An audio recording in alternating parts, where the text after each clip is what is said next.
What is going on, guys? Shenanigans here, and in today's video, we got a good friend of mine, Nogi, from the Mixer community, Instagram, Twitter, YouTube. He does it all. Today we're going to be talking about an interesting form or group of topics that we find that we have disagreements on. We might disagree on some of them. We might agree on some of them, but we want to discuss them, put them together. I don't know where I'm going with this. No, you're doing good. What is going on, guys? It's your boy Nogi. You already know the situation. You did a fantastic job with the introduction. Mixer platform content creator, YouTube, podcast, Instagram, Twitter.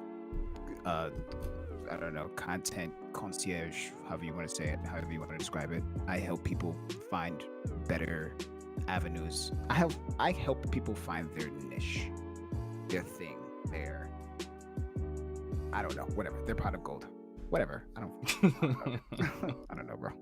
It's hard, right? You're out there like, where am I going? Yeah, man, you gotta figure out a way to sell yourself, but kind of hard to sell yourself if you can't market yourself. It's really hard to do something if you don't know what you do. It's first and foremost, you got to know what you do in order to tell people what it is that you do.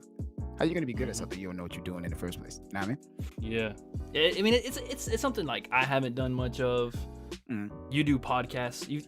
I haven't listened to your podcast yet. I plan on it. Now that you mentioned it the other night. Very true. But I've seen you on Instagram since I started this page, or since I started everything I do. Right. So I've seen you throughout the community. Met people from Low Light Radio at Guardian Con. You weren't there, unfortunately. I wasn't. I have not been to Guardian Con in a while, and the reason being I haven't, which again I apologize to everybody because so many people I wanted to see, but I have not been to Guardian Con because so many things has taken me away from that scene. Of course, one of the main things that took me away from Guardian Con was actually the downfall of D2 in the beginning. On top of that, I was transitioning from Twitch over to Mixer during that time. So during the time frame of Destiny 2, the base game of Destiny 2, as well as the first two expansions, so Curse of Osiris and Warmind, during that time, during that drought of fun and content that we all drastically have issues towards, I was really going through like a crazy transition. So I did not have the funds or the necessary engagements to really push for Guardian Con. But I still miss everybody, and I still try to keep in contact with everybody as much as I can. Hell yeah, dude. Yeah. I mean,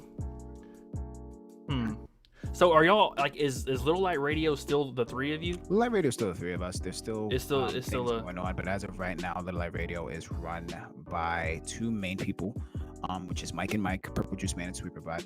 I have taken a bit of a hiatus because I specifically am trying to focus solely on Nogi content. That is in no way me diminishing Little Light Radio, but Little Light Radio has made a substantial amount of progress, and I'm just trying to get number interactions on the same level for Nogi content. One thing that I've realized when doing Low Light Radio is that it's very hard to financially support yourself when being in a three-man team. Think about think about a band that has to cut a check 5-6 ways. You know what I mean? Like it's difficult in the beginning. So we made a significant amount of progress. We got in contact with Cosmo. He put us on the podcast section. He put Little Light Radio on the podcast section on his Twitter feed, which was like amazing for us. We had a ton of good reactions to that. And just recently, Cosmo hopped into my stream and put me into the Nogi stream and put me on his radar for streamers in his specific lists, which is super important to me because basically everything that I tried to do with Little Light Radio, everything that we achieved with Little Light Radio essentially came full circle specifically for Nogi. So as of right now, I'm exactly where Little Light Radio is in regards to progress in the streaming world, if not more. Mm-hmm. I have more interactions. I have more sustainable information. I have more sustainable views.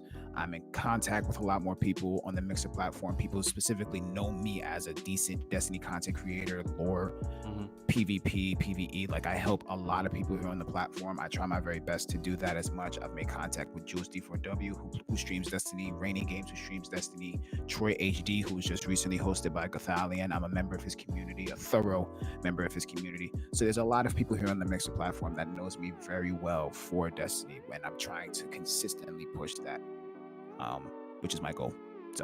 So you're growing your brand. Yeah, I'm growing Nogi right now. Nogi. You're trying to build that personality around Nogi. Exactly. I don't want to be. I don't want to separate be from Little Light. Yeah, I don't want to be the. Do you think of Little Light Radio? You think of like a big umbrella. Yeah. And you kind of want to be outside the umbrella, embracing the rain. I'm trying to section off. I want to be the. I'm trying to be the Beyonce of Destiny's Child. Basically, if that makes sense. That's a good reference, bro. I'm not gonna lie. So that's basically what it is. Okay. So, moving on to the subjects, which I'll put the stuff on the screen when I'm editing. I put a Twitter post out the other day saying, hey, I can't remember what I said, but I said something like along the lines of, I'm surprised no one's complaining about Arc Battery Worm Husk. Right. And I got a lot of reactions from that, and then Nogi came in, and it's hard on Twitter or even like Facebook, where you have unlimited characters, or Instagram, to really like talk about like your opinion on things. On Twitter more, right, because you're limited on characters. Absolutely. And I've invited a couple people to do this, but I wasn't really ready with all the software and the editing and all that shenanigans. Right. So on that post, you brought up a bunch of good points, and I couldn't really keep up because it was just like boom, boom, boom, boom, boom. Right. So on the Arc Battery, the Arc Battery by itself with the bottom tree Arc Strider subclass by itself. Let's start there. What is your initial thoughts on it? My initial thoughts on Arc Battery with bottom tree is it's a very thorough, very understanding, very straight to the point point of view. Let me restart that. My initial thoughts on Arc Battery with bottom tree Arc Strider is very straight to the point. There's no ifs, ands, or buts about it.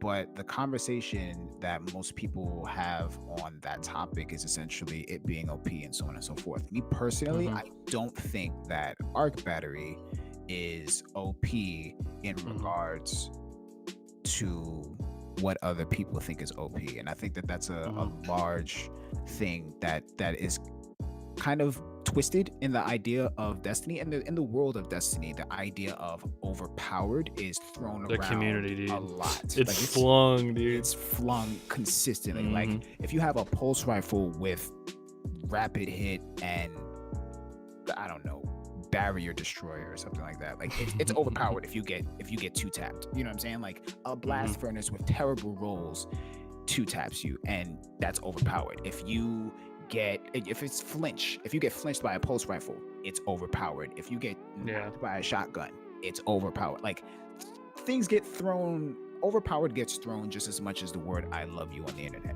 Like, that's basically where I'm at with it. You know what I mean? So when I talk about Arc Battery, when people discuss Arc Battery, I really got to sit down and think about the concept of what they consider to actually be overpowered, right? So saying that Arc Battery with bottom tree Arc Strider is overpowered, the reasons why I don't feel that way is because, one, the overshield only lasts for a specific duration of the actual animation of the dodge. Right. So the second that the moment you start that dodge and the moment you're out of that dodge, you have an overshield. Whether you're evading to the left, whether you're circling around your opponent, whether you're backing backwards, or whatever the case may be, in whichever direction that you dodge, you have that overshield. But the moment that overshield is gone, you are now in a position. You're free game. So free game, right? Yeah. And you don't get your health back. Right. So and that's the part where it's like, it's just basically just a regular shade step. If you shade step and you get your overshield and you're low health, either A, you got behind cover, Right. or B, you're still out in the open and you're gonna die, or you close the gap and you shotgun them. Like, exactly. there's only so many scenarios with just arc battery where it's actually successful or it's actually beneficial to the player. 100%. And so that is an area that we can agree on. That's exactly, and that's where that's where my understanding is, because of that specific point. Now, in regards to, let's say, a situation to where you're dealing with if you're dealing with Wormhusk, in the scenario of you dealing with Wormhusk, and you're doing your dodges and you're doing your shade steps and you have arc battery with it, you do get a specific amount of health back. And again, 25%, I think. 25%. Something like that. I'm glad you. I think it's either 25% or 30. Okay. Yeah, I did the whole video, so I have them like fresh in my mind. Perfect, fantastic. So based on those numbers, you don't have a substantial amount of what is considered to. You don't have a substantial amount of health, gain. In my opinion, what I think the definition of overpowered is the amount of advantage that you have with a specific setup, with a specific item, with a specific weapon that has little to no backfire. So you have an advantage, but you also have a disadvantage, right? So are you talking about with Wormhusk? With Wormhusk. What's the disadvantage? The disadvantage with Wormhusk. The cons. Yeah, what's the cons? The cons that I would have to say with Wormhusk is that the increase in health is essentially situational. I'll give you an example. Okay. I was using Wormhusk and I was using arc battery, running Thorn shotgun, just the setup, right? The initial setup. I got meleeed twice. I got out meleeed while initially using what would be considered overpowered. Now, there's different variables. While you were shade stepping? While I was shade stepping, I got punched.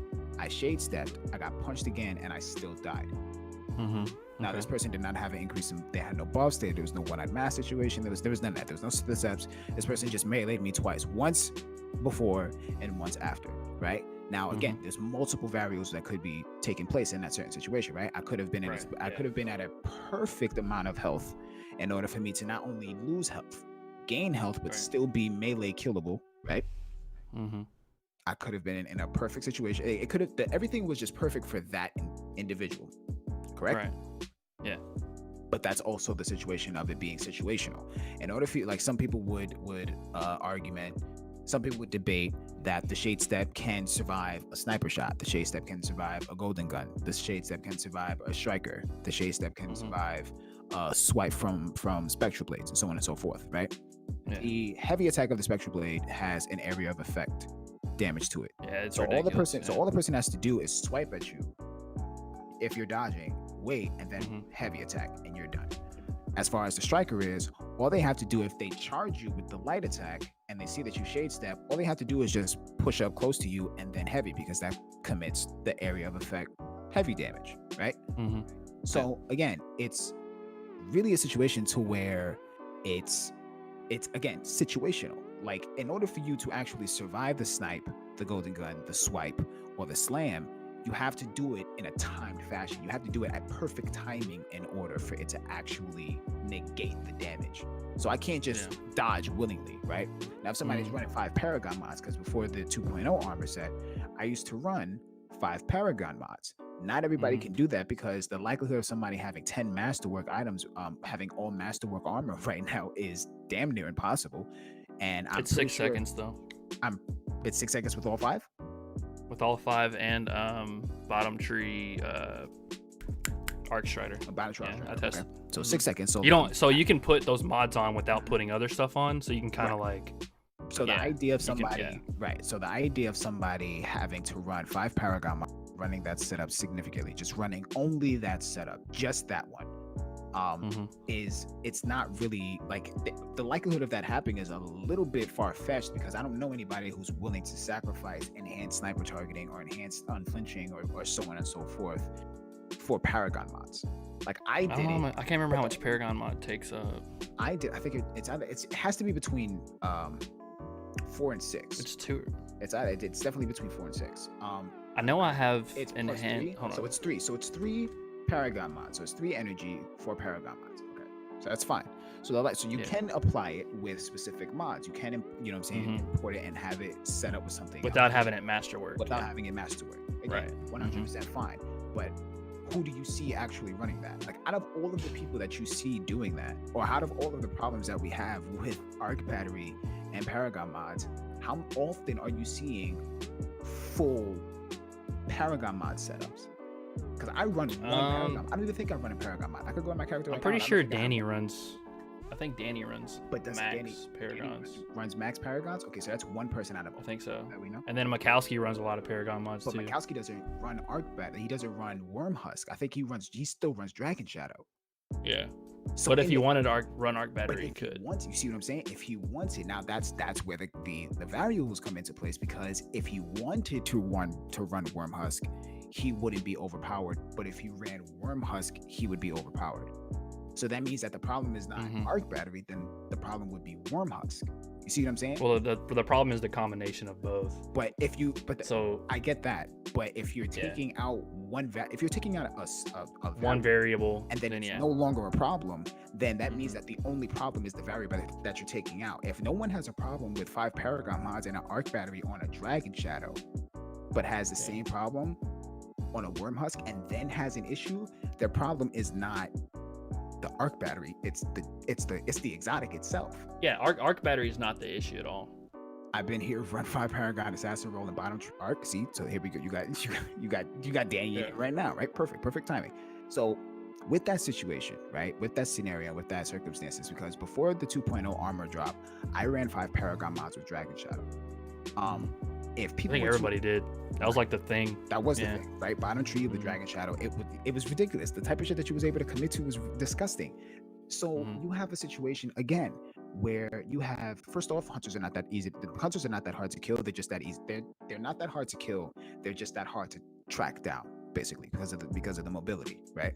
So they're squishy, but they're just fast. So they're running all over the place. They're jumping all over the place. You kind of gotta like tie them down, right? It's like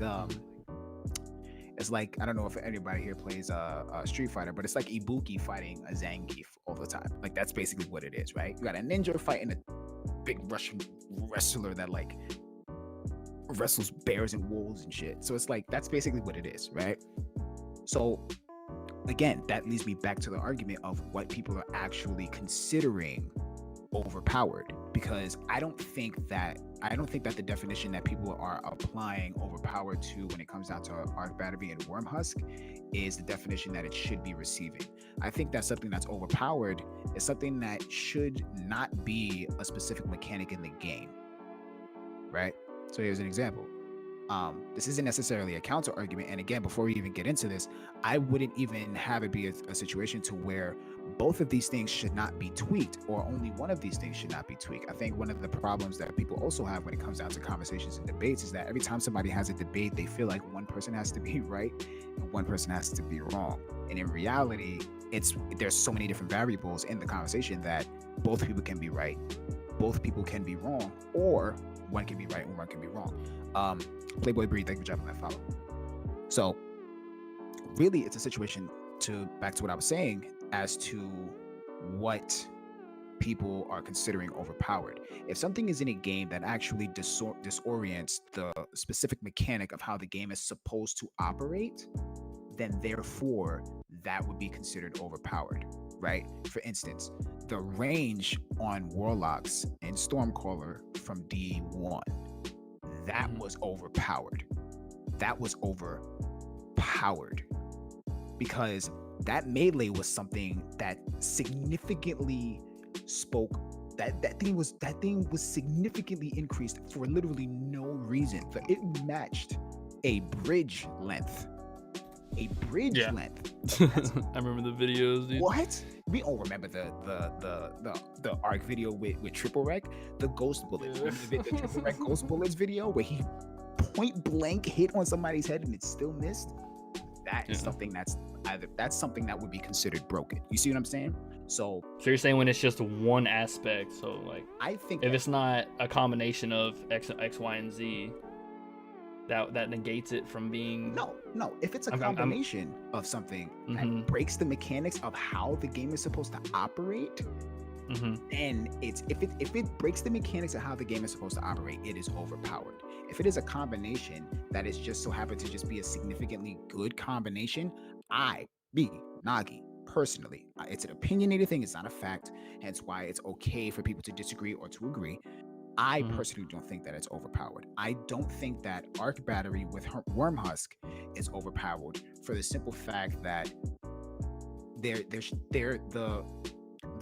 advantage and the disadvantage, even though they're not substantially balanced, there's not the gap between the two is not incredibly large. Because if I Worm Husk and Arc Battery at, let's say I'm like 10 health, and I pop that, where am I at when it comes down to health?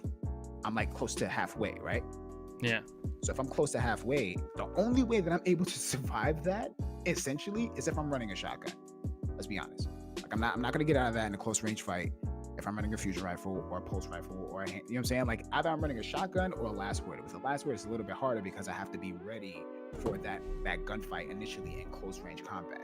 You see what I'm saying? Like that's yeah, but at the same time though, like the scenario could be like there's as many scenarios as there is that you die in that scenario, in that situation. Right. There's just as many that counterbalance that, saying, well, like all the what if scenarios can go like all day. Yes. For that, but there's just as many. I mean, just like you said, like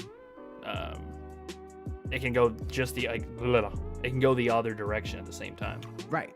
And that's exactly why I'm saying what I'm saying, because of the fact that there's so many different variables that apply to it, there's so many different counters that apply to it, that would make it, if there's so many variables that benefits it, that makes it quote unquote OP, but then there's so many different variables that makes it not OP, then essentially that would mean that it's just a balanced combination of things that just works. Whereas again, I hate using this as a reference because it's not a thing anymore, but pre-nerf OEM, there should be no exotic, right? There should be no exotic. I don't care what the situation may be. I don't care. I understand that some of us don't have problems with it. Some of us didn't have problems with fighting against it, so on and so forth. It's a situational thing. I understand all of the variables that apply, but there should not be an exotic that benefits you for getting actually hit. It literally benefits you for getting hit. Like you don't even have to be looking at somebody. You can get hit in the back, and the person that hit you in the back now is being targeted. Now has map away, like where that person is for like the next 3 to 5 seconds. Yeah, it's 3 seconds, I think. For them shooting at you, not killing you, for them shooting at you. So you get damaged by an opponent, and you're already reaping benefits. And then if you kill said opponent, you get a damage buff, an overshield, and so on and so forth. Like, you see what I'm saying? Yeah. So the other, I've talked with a bunch of people about the whole one-eye mask thing. Just maybe having a conversation. We'll get into it in a minute. We'll get into one-eye mask later. We can talk about that later in this part. But same thing, scenarios, blah blah blah. But there's a lot of I would say over-exaggeration on one-eye mask, and let's just go ahead and get into it. Fuck it. So on one-eyed mask, the overshield that everybody complains about, like the I've used one-eyed mask. I played against one-eyed masks like stupid amount of time, and the overshield post nerf, like not the OG one-eyed mask. Right. Now I do 100% agree. OG one-eyed mask was ridiculous. I mean, it tracked after kills, so you got your overshield and it tracked again. You got an overshield, it tracked again. So it was instant. Boom. You're ready to go into the next fight, which is something I'll probably talk about a lot, is how quick can I get into my next engagement? Right. Because more engagements equals more kills, which equals higher kill games, which is one of the reasons why Titan skating was so... Anyways, so when I mask the overshield now, I feel like whenever I do get my overshield, it's like I just have my health full.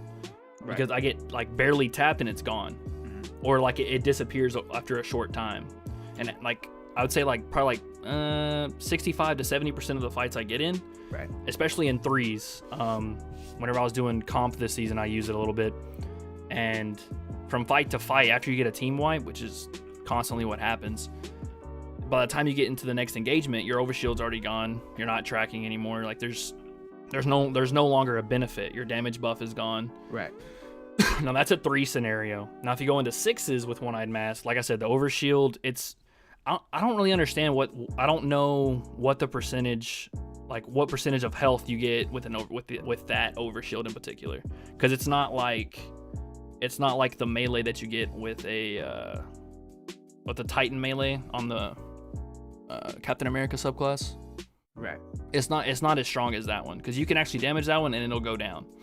But with the Titan, with the one-eyed mask overshield, it's like it's not there. It's like you just have a little bitty like wet piece of paper over your health. Okay. And then the tracking, as Jimmy said this the other night, and I would hate to quote him, but the other night he said that a lot of players know that one-eyed mask in the game, but instead of finding a way to play against it, they go with that it's OP. It's the one-eyed mask's fault that I'm dead. Because there's more scenarios that you can outplay one-eyed mask and you can use it to your advantage, especially with a team. Then, which I get the whole, all I did was shoot the guy, now I'm tracked. What do I do? Like how is that fair? I get that. I don't mean to cut you off, but I'm glad you said that. And the reason why I'm glad that you said that is because of what you just said about one-eyed mask, which is the most talked about, the most hated Titan exotic in Destiny. And coming from someone like Jimmy, who is a Titan main, the fact that he said that, why can that not be applied to Arc Battery and Wormhusk? Exactly, and that's me and him have talked about Arc Battery too, but it was like 4 o'clock in the morning, and we were just like chatting about stuff. I'm but pretty sure, you know what I'm saying? I understand that can go up and down, because again, the timing is ridiculous. And both of you gentlemen are very busy individuals. But again, that's why I'm saying what I'm saying. That's why it's funny that you brought that up, because where something is essentially overpowered, like Thunder Coil, that's like, you should not be, granted, I understand it's a situational perk. I understand that it has to be combined with something. I understand that it's most effective on something like Synthoceps. I get that. I get it 100%. But there's still shit. I haven't even got to use that yet, to be honest. I think I put it on my Titan for comp, and I got a few team wipes with it, but I didn't really get to like dive in. You know what I mean? Like actually use it. How many? But you just said you got a few team wipes. Yeah, over like a 6-hour span. Like I'd say like 3 or 4. But you got 3 or 4 team wipes over a 6-hour span. 3 or 4 team wipes. Just with Thunder Coil. I mean, I got a lot more with just regular setups. So how many plays can you get in a 6-hour span using the team wipe equivalent? Yeah, well, in comp, because I mean, comp's a lot easier this season. No, I understand. Like, it's not. What I'm saying is, based on comparison. Oh, you're talking about just based on Thunder Coil, just with Thunder Coil. Just on Thunder Coil, you got team wipes with Thunder Coil. How many comparable scenarios can you think of that has happened to you with? Well, go ahead. Sorry. Like, Arc Battery and Wormhusk? Yeah. I got clips. I got clips. You got team wipe worthy clips? Like team wipe? I haven't got, okay, so the only thing about that is I used Thunder Coil in comp because Rose told me about it. Because this whole setup thing, like the whole what's it called? The artifact like caught me off guard. I was like, what? Right. Like what, dude? And I'm slowly catching up to it on it, but hang on a second. Sorry, I just ate. No, you good?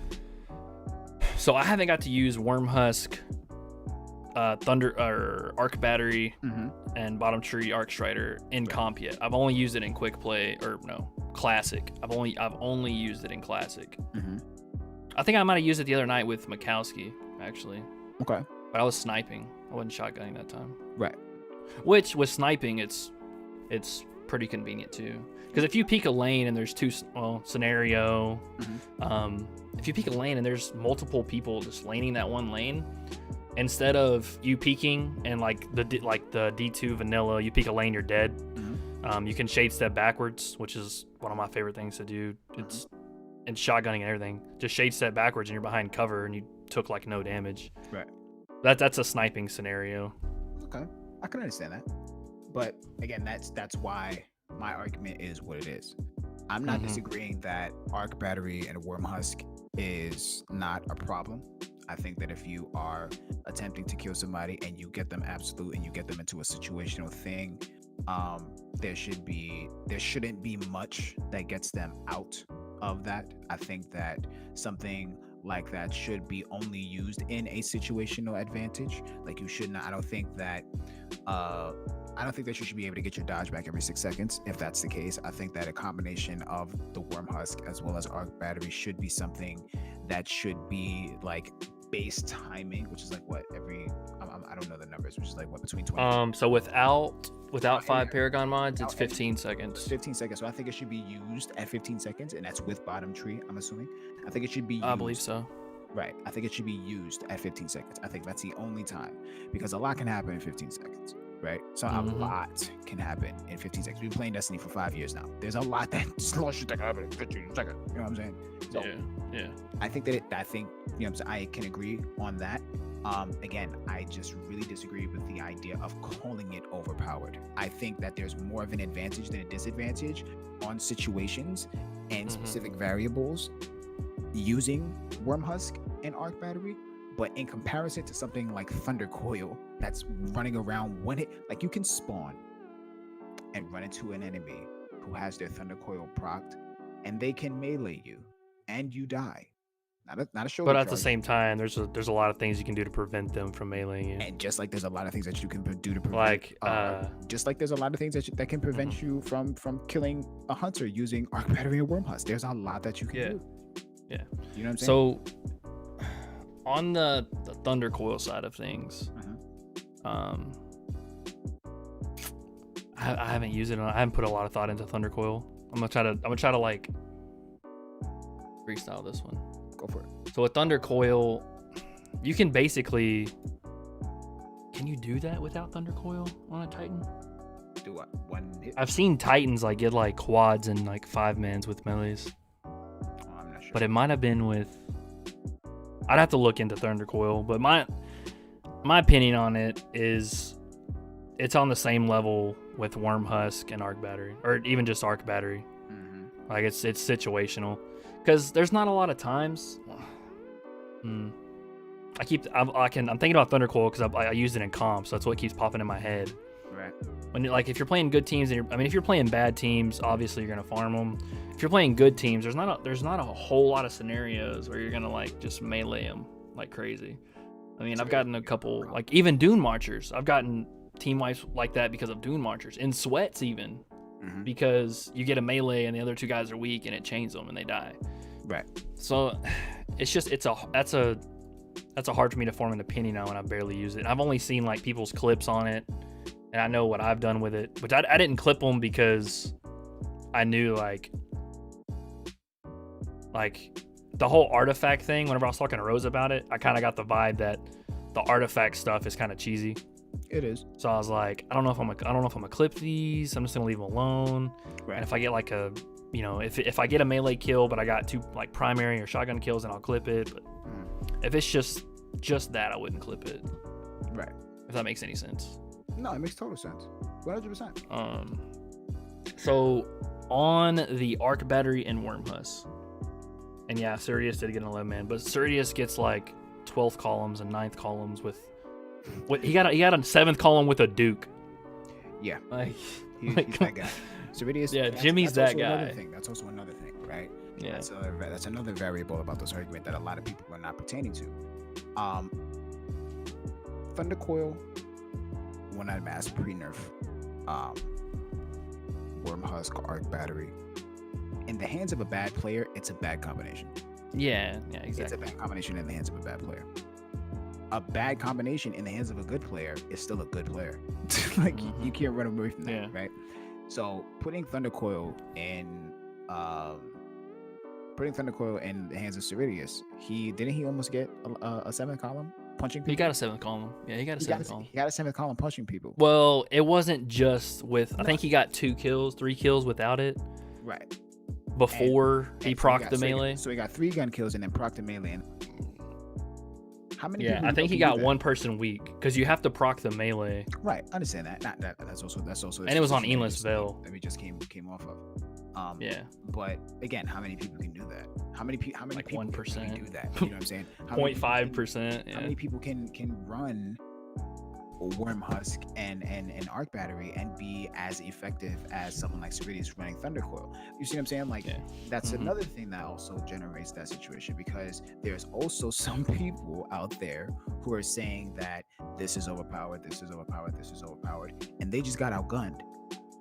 Yeah, that's what ticks me off the most, especially like on like comments, bro. It's just, right, like some people, like, again, some people just don't know, like they don't have the time. I don't think I'm the best person. I don't think I'm the best player. I don't ever consider that. I think there's always room for growth, but I will never go out of my way to say that something is overpowered unless I know that it's mechanic breaking.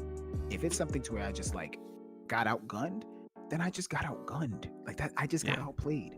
You know what I'm saying? I just got the person had a better situational advantage. He had a better situational knowledge than I did. That's what it comes down to. No more, no less. I just got clapped. That's basically what it comes to. So for me to say that this is overpowered, this is overpowered, this is overpowered, if it's not mechanic breaking, if it's not game breaking, you know what I mean? Then I don't like Lord of Wolves. Like Lord of Wolves. But then the argument with Lord of Wolves kills me, right? Because the argument with thoughts on Mountaintop of Course, we'll get to that. My thoughts on Lord of Wolves on PC is different than my thoughts on Lord of Wolves on console. Because it's a completely different game. It's a completely different game. It's a completely different gun.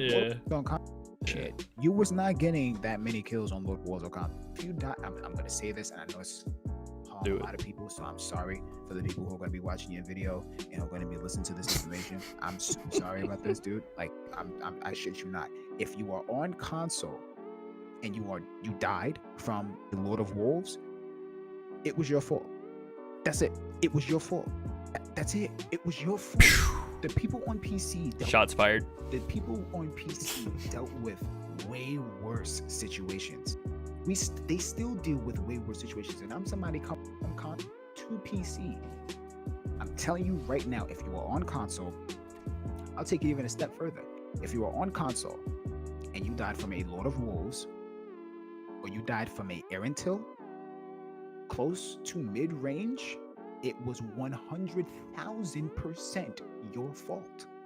Is Erentil not good on console or something? Erentil, it's not that it's not good, but why would you openly push? Why would you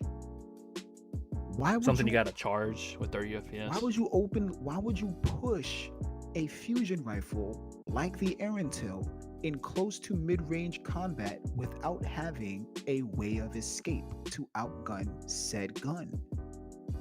You have people who are saying the Erentil is fucking Erentil is OP. Erentil is OP, close to mid-range combat, and you're in the back of the map with them, open space on Endless Vale.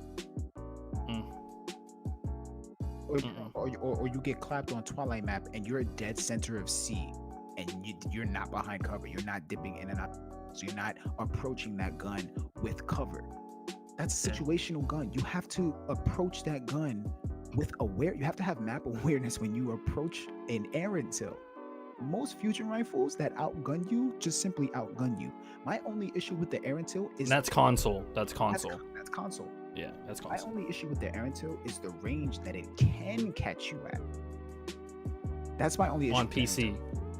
On PC or on console? On both, because I have an Erentil. On both. The range is ridiculous. The range is nuts. It's more accurate. Man, what was the map that was like a giant tunnel? It was like one big circle. They removed it. Yeah. You know what I'm talking about, right? Retribution, I think. Retribution. Jesus Christ, my guy. The guy. range that you could get with people on that thing, and like even that, again, cover. You peek, you're dead. That's just what it is. But again, that's mid to close range. Any fusion rifle that catches you mid to close range, just it just caught you. You can't cry about it. You can't say it's OP. You can't be mad about it. You died because it was your fault. That's it. No more, no less. It was your fault. Deal with it. Just deal with it. Yeah, and I think a lot of people's problem is like at the beginning of a game, they'll die to something, and it's just they're oblivious. Like they didn't know they had it. And that's when they start complaining. At the very beginning of the game, they start complaining. When I'm like, bro, it's just the beginning of the game. Like, you ain't even know they had it. Right. Like, just like you're gonna kill your mood for the whole match. Like, you get what I'm saying? Absolutely. Like instead of just playing the game saying, okay, he has Aaron Taylor, here's how I'm gonna play, or okay, he has Lord of Wolves pre-nerf, here's what I'm gonna do. Like forming a game plan and saying, okay, this is how I'm gonna change my play style to adapt, overcome. That's 100%, and that's again a situation that I strongly disagree with. I have a problem with people saying that something is overpowered or something is this or something is that, and they don't have any, they don't have any hard evidence behind it. If you don't have any hard evidence, they don't put any logic behind it. That's the worst part. It's literally just because of the fact that you got outgunned. You just got outgunned. You got outmapped. That's really all it is. I was saying this to D1, like, I don't know if it's D. It can't just be D2, I guess. But every player, it seems like, because I mean, when we were on BattleNet, I couldn't play Crucible without getting hate mail or turning my whispers off. Right. Every player thinks they're the best. Every single one. And that's everybody thinks they're the best. And that's fine, because I don't really give a damn about that. My issue. I'm saying that's where the toxicity comes from it. Like that's where it spews from, out of their ears. It comes from it comes from that in a combination with the people who think that they're the best in the world, right? Are not the best in the world.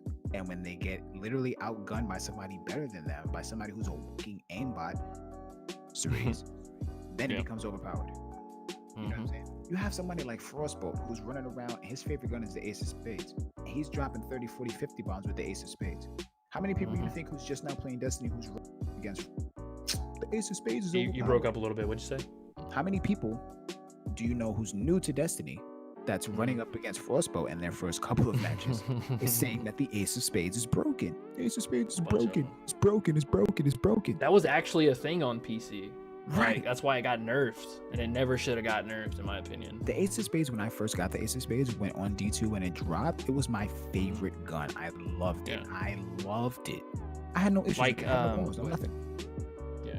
Like, you know the hand cannon fix they did with all the recoil patterns? Ace basically already had that recoil pattern. That's why it was everybody's favorite. Plus the Memento Mori proc, yada yada yada. But the recoil pattern was it just felt so smooth. 100%. And D2 Vanilla and all the other DLCs, it never had that. Like 100%. What is a hand cannon? Danny loves his hand cannon now, but old fashioned. It's not the old fashioned. It's the other one. They look exactly the same. It's the old fashioned Dire Promise. Dire Promise. I never liked that hand cannon recoil, and then like the Trials hand cannon, never liked that one. Like there were so many D2 vanilla hand cannon recoil patterns that there was just something was wrong with them, which they fixed it now. But Ace came out swinging with that perfect recoil pattern, and it was such a good and fun and stable gun to use. Right. That was the main reason why so many people loved it. Right. Yeah. 100%. Well, I agree with you 100%. 100%. Especially on that. And I'm glad that we can agree on that topic specifically because, again, some of the things that people consider overpowered is not actually overpowered. It's all situational things. I call things that are overpowered things that break mechanics of games. There should not be a standalone melee ability that takes an enemy's life, full health, with nothing. Like, yeah, you have to proc the ability, but then you can get Thunder Coil. Thunder Coil. But Okay. then you can get numerous kills. You know what I'm saying? And another thing that applies is that Arc Battery and Worm Husk can be argumented. That's not a word. Can be debated, I should say. Debated, yeah. Can be debated that it's overpowered only in a good player's hands. See, a bad player can proc Thunder Coil and still get 3 to 4 melee kills. Yeah. But a bad player cannot shade step in a direction and get 3 to 4 kills. You see what I'm saying? That's the argument that I'm making in comparison to what the situations is, because again, they're both situational advantages, right? The disadvantages between the two is not similar. The disadvantages between the two in my opinion, has a huge gap in between them. Like I said, a bad player can proc Thunder Coil and still get 3 to 4 kills with Thunder Coil. A bad player who is in a situation and has to use Arc Battery and Worm Husk is not guaranteed to get out of said situation. that combination of those two abilities are completely worthless in a bad player's hands. And when I say bad player, I mean beginner, not bad player. Like, I don't want people to think that I'm like trash talking anybody, whether you're a beginner player or whatever the case may be. If you're not using those two abilities in a tactical manner, if you're not thinking about how you're using those abilities and you're just using them, it's not going to benefit you. People are going to outgun you. They're going to outkill you. Hence why I brought up the topic of me getting double meleeed and dying while using Arc Battery and Worm Husk. It was a situational thing. I used it in a very bad way and I died from it. It wasn't even a trade. In a Thunder Coil situation, that probably would have been a trade. You see what I'm saying? That's the difference between the two. So if we change the spectrum from good players versus bad players and put it in the vicinity of average players, average players will be able to make plays Worm Husk and Thunder Coil. The only difference mainly being is Thunder Coil is straight up you're getting a kill if you proc it. Thunder Coil still has a higher percentage, in my opinion, of generating actual kills, whether it be bad player, average player, or expert player. Thunder Coil still sits above Worm Husk and Arc Battery because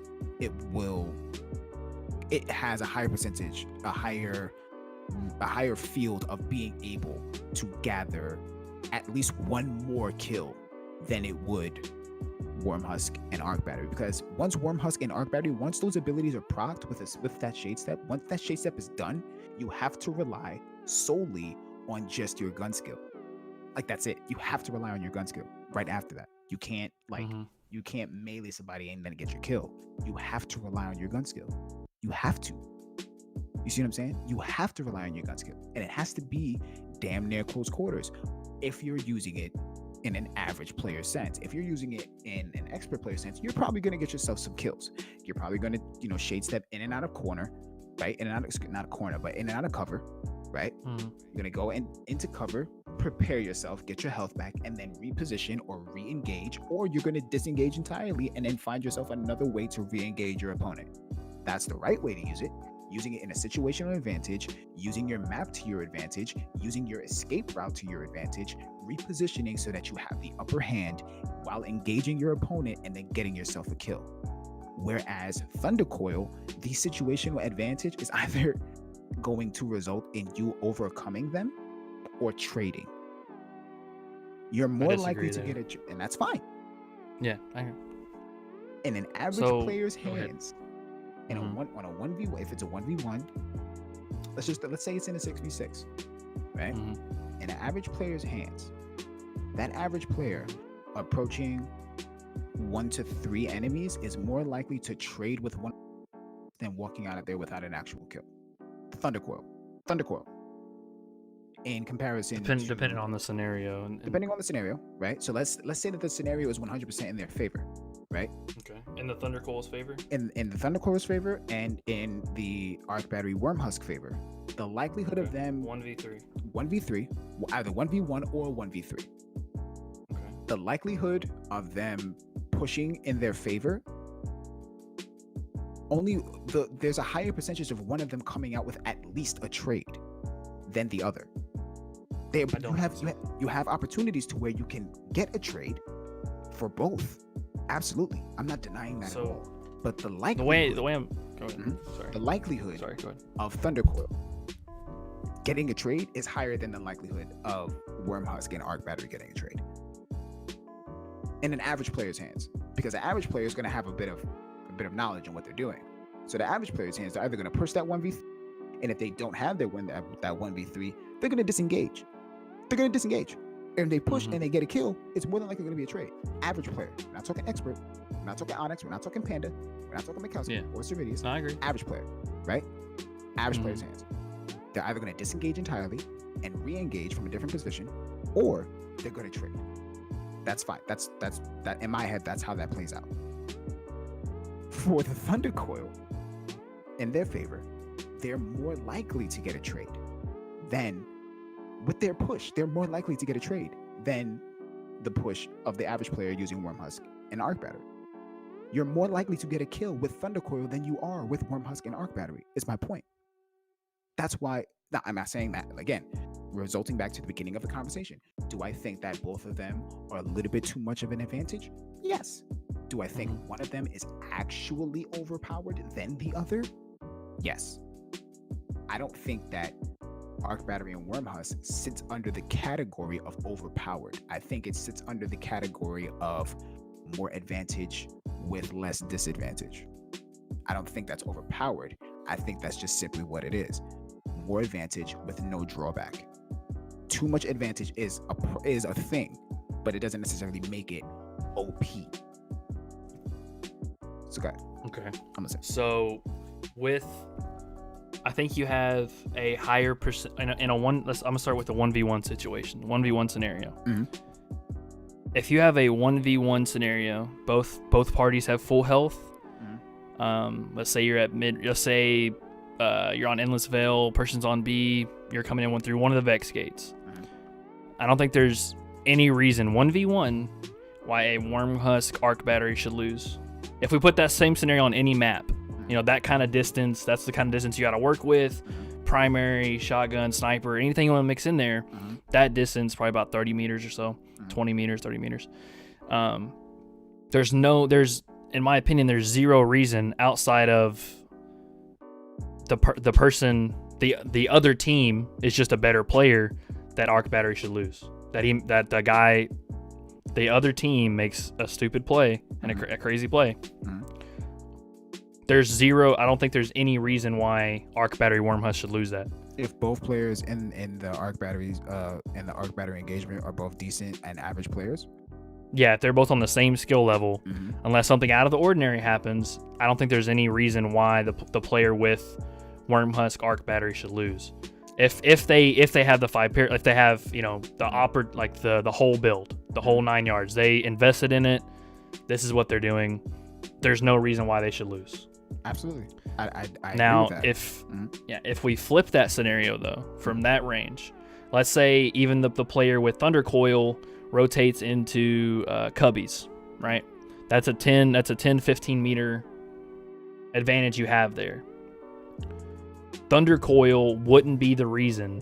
I think there's like a 20% chance that Thunder Coil would end up being the reason that the player won that scenario. Like there's like a 2 in 10 chance he actually used the Thunder Coil to win. Right. Or he would have to double melee. Or let's even say he has it procced. Okay, so that way he's feeling a little edgy. Like I can just melee him and I win this. I think probably 80%, maybe let's say 50%. 50% of smart average players are going to say, no, I better hold up a second. What's my health like? Okay, my health's regened. Like they're going to think through their order of operations and they're going to make a smart play and just hold up for a second and gauge the situation.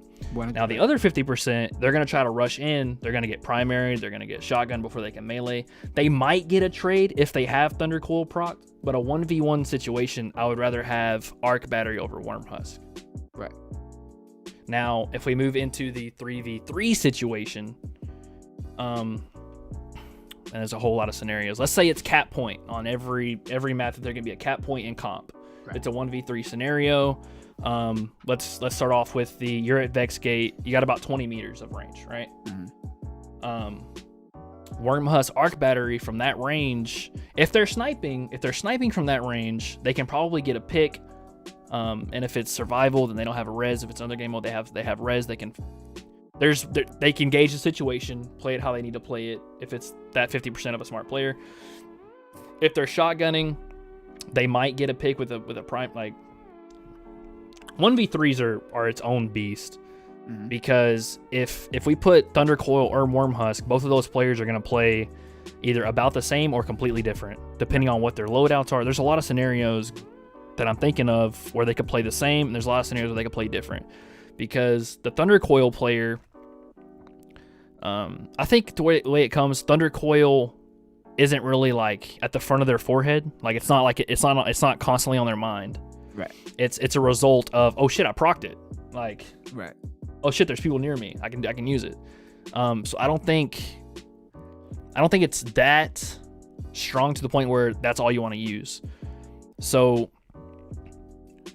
a 1v3 scenario is its own beast, and I would say it'd be pretty even to where, and I wouldn't even say, I would say Arc Battery and Wormhusk would have a more convenient use than Thundercoil would, because Thundercoil, like there's smaller scenarios where I use Thundercoil to win this, as opposed to I used Thundercoil accidentally and got this, as opposed to I just used my primary, I sniped them, I used my super, yada yada. And then with Thundercoil, Arc Battery, Wormhusk, there's more scenarios where they use that effectively, was able to save their super. Same thing with Thundercoil, I used this, I didn't have to use my super, yada yada yada. Right. But with Arc Battery, Wormhusk, 1v3s are so unpredictable. Very true. And with everything, you get what I'm saying though? I get it. Exactly. I feel like, I get exactly what you're because saying. Arc, like if you get your 6 seconds, Arc Battery and Wormhusk, if you could draw them out to 1v1s, especially if you got that first 1v1, if you didn't get a double melee off and you used it, you get it back in 6 seconds. Right. And if it's 1v3s are hard to break down unless I actually see it. I hear but that. I think you get my point. I get your point. Kind of. Exactly. I get your point 100%. Absolutely. I get everything that you just said, and everything that you just said is 100% correct. I agree with everything, every single point that you just made. Absolutely. Despite it being Hang on, my headset's dying. Sorry. Yeah, go for it. It's I didn't charge today, I guess. Sorry. Okay. Go ahead. I agree with everything that you're saying. Even though it's in direct it's not too even though everything that you're saying is disagreeing with what I said prior to it, I still agree with what you said, because what you said, there's facts, there's evidence behind it, it's correct. And some of the things I did say agreed with what you said. Yeah, I wasn't trying to just I 100% respect your opinion on that. Absolutely. And that's another twisted. Thing that's another thing that people don't acknowledge. Like, it's to have a conversation or to have a discussion or a debate, you have to respect everybody's opinion. You have to respect other people's opinions in regards to the situation. I just think that in connection to what you said, in regards to what you just said, situational advantage immediately goes to the Arc Battery Wormhusk. Situational advantage. But I don't consider situational advantage overpowered, because Dragon Shadow is situational advantage. Running 5 Paragon Mines and running Dragon Shadow, that's situational advantage. Hold on. Did I never come out and I don't think either one of them are overpowered though. I don't think I've ever said that through Twitter or anything. No. But I didn't even say that in my YouTube video. I just realized I never actually addressed my point. This conversation was that you said that you're surprised that nobody's really talking about these two things, and I'm so sorry. No, I can explain why. Finish what you were saying. I can explain the reasoning. You don't have to explain what you're saying. I got what you were saying behind it. I just made my statement based off of what people usually talk about. Because usually what comes out of people's mouths in regards to that statement is it's overpowered. That's why I said what I said. I know where you were coming from. You don't have to explain it. Yeah, my bad. I just realized though, I might have to take a YouTube video down and redo it. We're on the same page. I'm gonna have to take a whole YouTube video down. I never addressed my point. No, bro. We're 100% on the same page. We're just feeding off of each other when it comes down to the conversation. And the conversation that we're having right now is a very general one, because it not only touches base with all of the things and all of the events that actually happened in D1, but it also is taking its toll, and we're speaking in regards to everything and the events that's happening in D2, and D2 is not over yet, so we're still going through the motions of D2. D2's in its 6th year. It's evolving. Yeah, it's going through a complete, things are changing. It's in its like adolescent phase. Had to get that soul glow, because your hair pretty as shit. Anyway, so our discussion is based off of solely and this is something perspectives. This is perspective dedicated to the Crucible community. This isn't really directed towards PvE. Right. Because PvE is a completely different aspect. In my personal opinion, in a perfect world, I don't think that there should be any abilities in Crucible. That's my any personal abilities. opinion. I don't think there should be any abilities. Yo, before we get on that, I wanna address something real quick. Go for it. I just realized I never brought it up. So, whenever people start complaining about stuff, it usually leads to X amount of percentages of like let's say you're playing Crucible, right? 95% of warlocks are doing this one thing, handheld supernova. Let's say like pretty much all of them are using that. Right. So then you start thinking, like, is this OP? Because like when something becomes the one for all, Okay. Anyway, so when it becomes that, that's when it like I think that's the first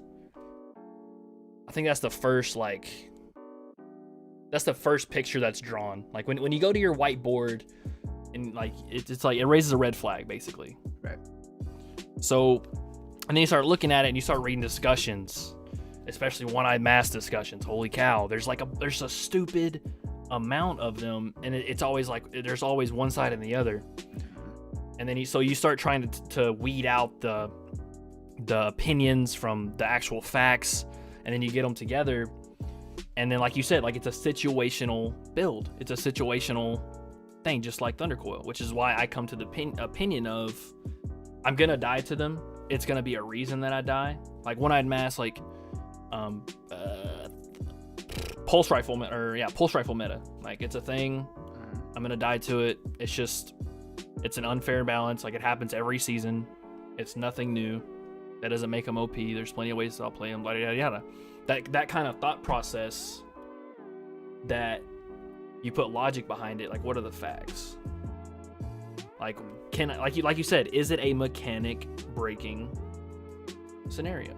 Right. Does it just completely? Which there are a stupid amount of hunters running it, which is why I put the tweet out. And that's where it started raising my suspicion of I kind of need to test this. Right. I hear that. So yeah, that's whenever something becomes a one-all be-all, and then I can see why people call it OP from the outside looking in, like Thundercoil right now. Like when you explain it to me, and when I see people's clips, I think Purple Juice Man put a clip up. I think of him getting a team or like a 4-man or something. Yeah, he definitely put a clip up. Yeah, and you see that, and I'm like, like, is this actually OP? Like, what kind of scenarios do I have to be in? Like World of Wolves, it didn't matter what scenario you were in on PC. Right. There was a stupid amount of scenarios where you were going to win with the Lord of Wolves from a stupid amount of range. And that's basically lost my train of thought. I'm not going to lie to you. No. I got you. I thought Lord of Wolves, and it just out of there. I mean, like I said, with the way that things go, in regards to what we're discussing, right? I think that what it really comes down to, and I guess this could be the essential outro to the video, unless you have any other topic.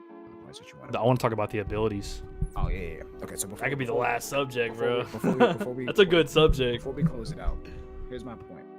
I should only think, well, at least not all of Crucible. I think that there should be at least one Crucible mode that has no abilities. And what I mean by no abilities, I mean there can be a melee, but there can be no added effect from said melee. Right? Bare bones, no grenades, melees, but no ability melees, no supers, and class abilities. So rifts, yes. Walls, yes. Dodges, yes, but the dodges do nothing.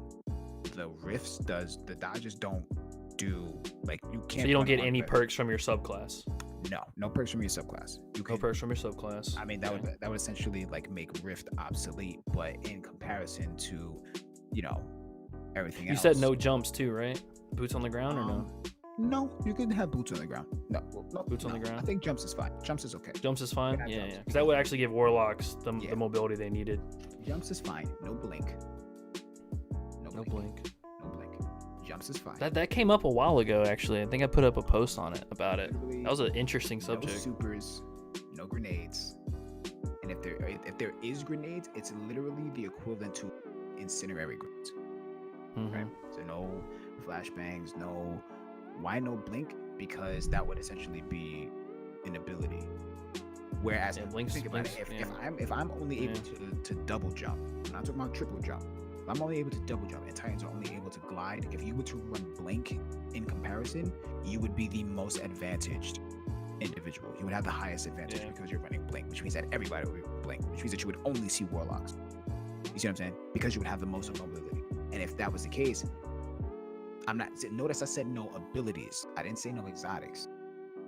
Exotics is fine. I'm okay with exotics, right? But that would really come down to weapon balancing. That would come down to right, which 100%. If that's all Destiny had to focus on for PvP. Exactly. See where I'm going with this? That would lower their workload. Somebody had asked in chat, how do I feel about clues? I was having a conversation with Will J. We were actually discussing this. I don't think that Mountaintop is a problem. I think that Mountaintop is a problem only because it's in the primary slot. I think Mountaintop would not be an issue if it was a heavy weapon. I think all grenade launchers should be heavy weapons. It should not be primary or secondary. I think that's bullshit. It should not be the case. I don't care what weapon it is.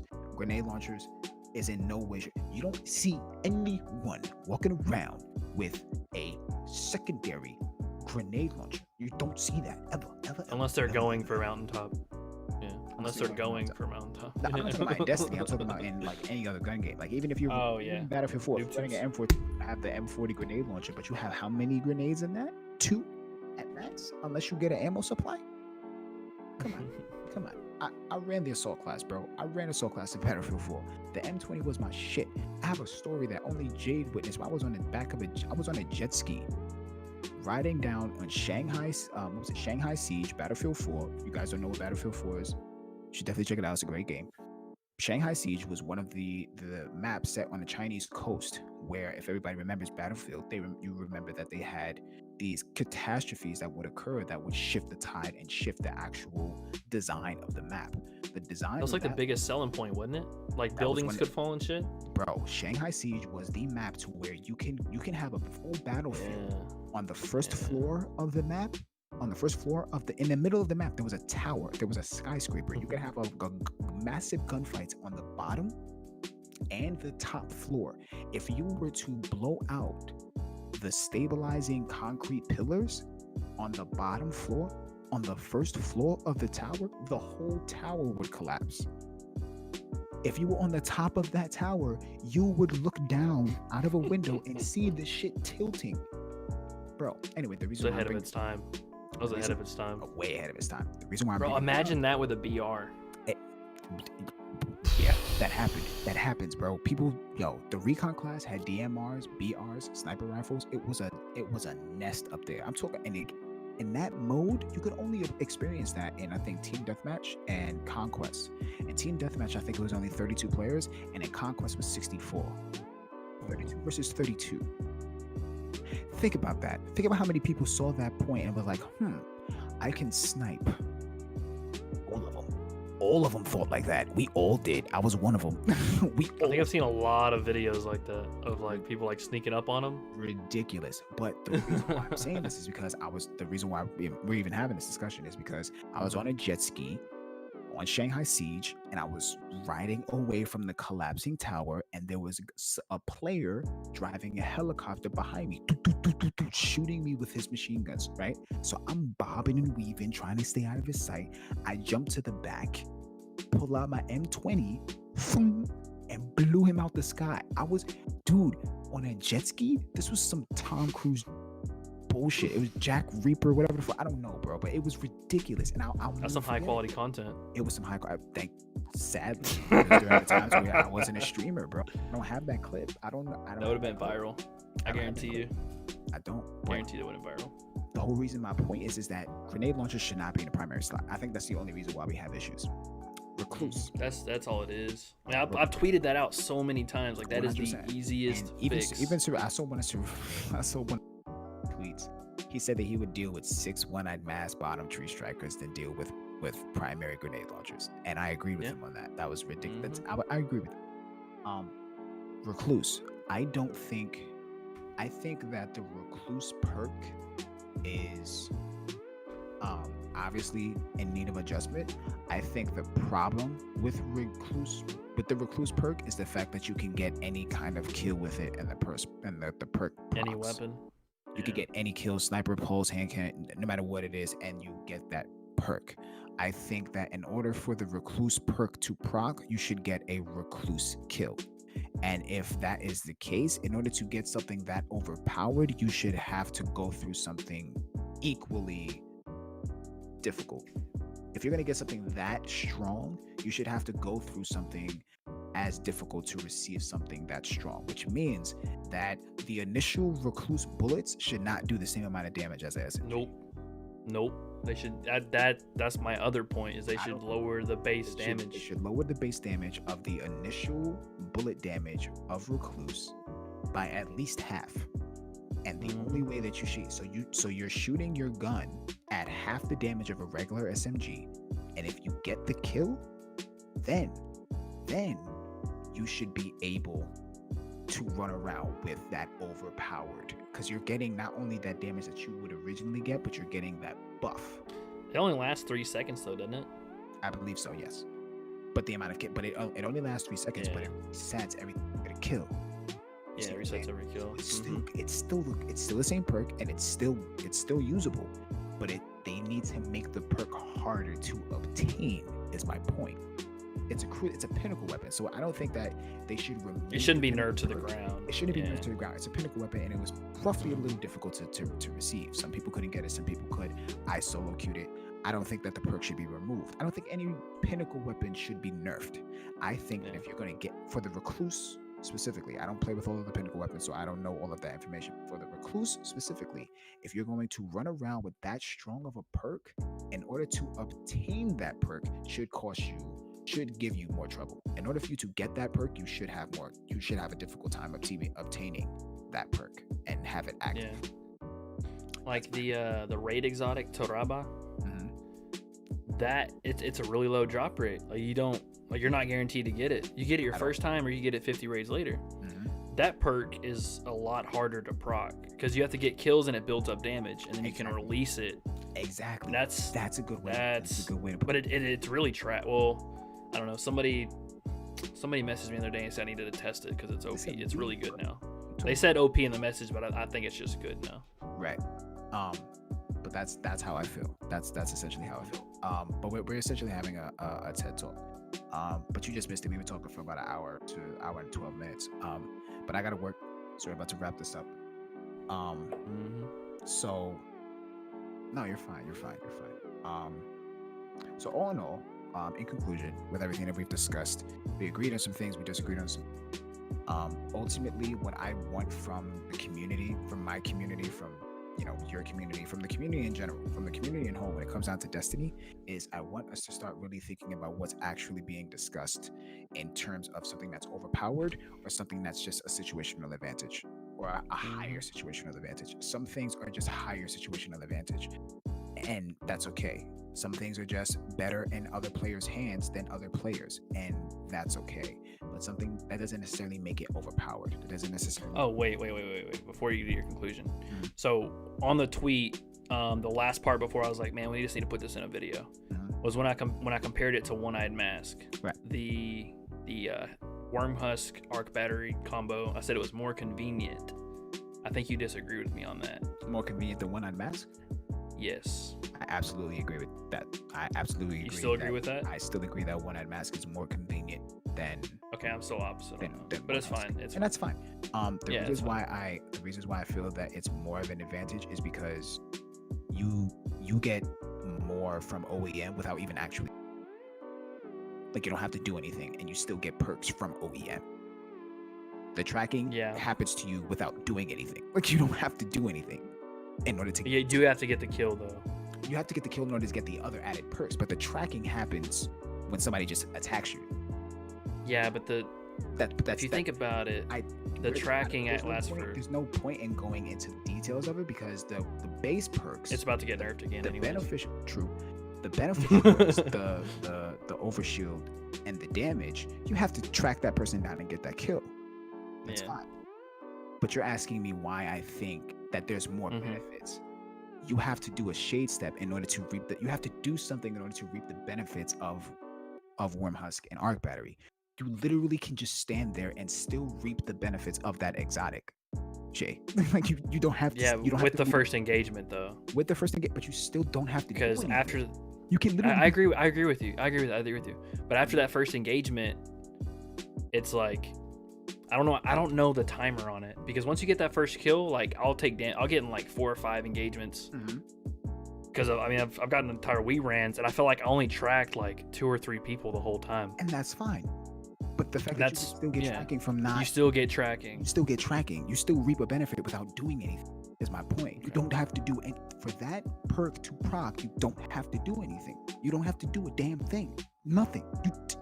You're getting... Just to get added intel. So the tracking, on your perspective, is why it's more convenient. It's why it's more convenient. That makes it... Okay. That makes it, in my opinion, makes that's what puts it over the top. That's the icing on the cake. Or yeah, the icing on the cake. It would basically, be on the same level, 100%, if Worm Husk had tracking on it, then it would be overpowered. Yeah. If Worm Husk had tracking on it, then 100% overpowered. Because that literally negates all, like, that removes any disadvantage that it would naturally You just gave have. an exotic a super perk. Exactly. Like the tether, I think the tether gives you tracking. That's But exactly you usually what it kill is. them so fast, it's balanced, because they're tethered, they're gonna die probably. Right. So that's what would make Worm Husk overpowered. Now, is OEM now overpowered? No. Was it before? Yes. But what gives doesn't Foe Tracer have tracking on it? Right, but we're not talking about Foe Tracer. We're talking about the combination of Worm Husk and Arc Battery. Foe Tracer is something completely different. If you were to run Foe Tracer and Arc Battery, that wouldn't necessarily be too much, because you're not getting a health back. You're only getting overshield during your dodge animation, which is roughly 2 to 3 seconds. Even though that's I don't even know if Foe Tracer's like perks. Foe Tracer gives you tracking. It gives you tracking, basically. So it marks them, or it marks them, yeah. I believe you have to do damage to them. I'm gonna test them. And then okay. But yeah, that's a completely different conversation.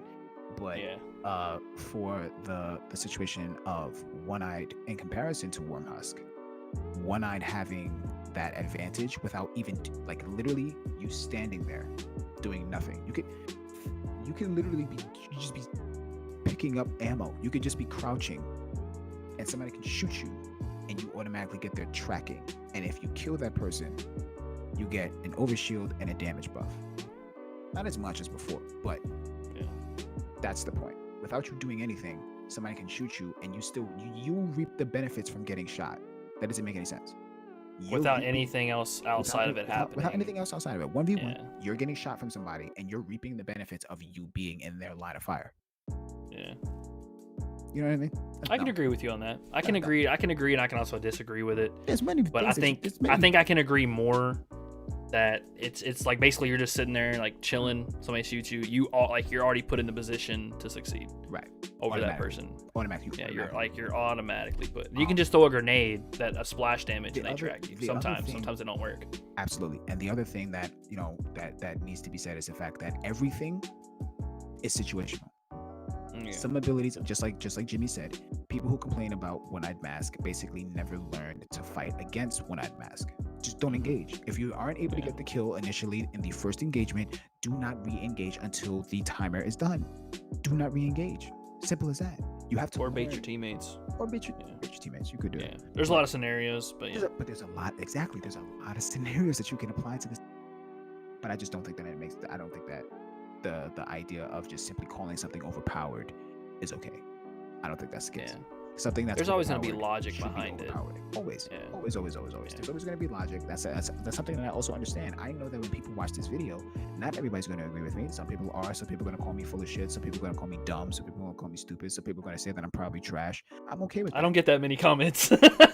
Regardless or not. That my thing.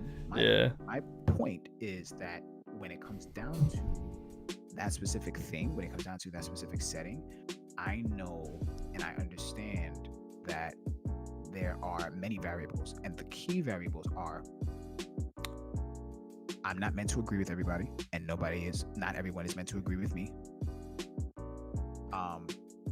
I'm okay with not having or making friends with this discussion.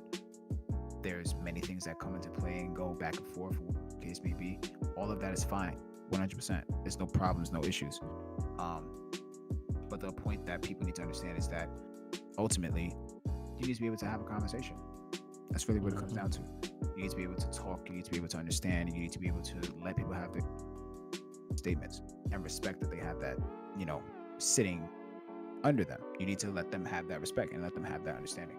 That's really what it comes down to. Conversation is meant to be had. You know what I mean? That doesn't make anybody else wrong. That doesn't make dumb. That doesn't make anybody else anything else. That's really what it is.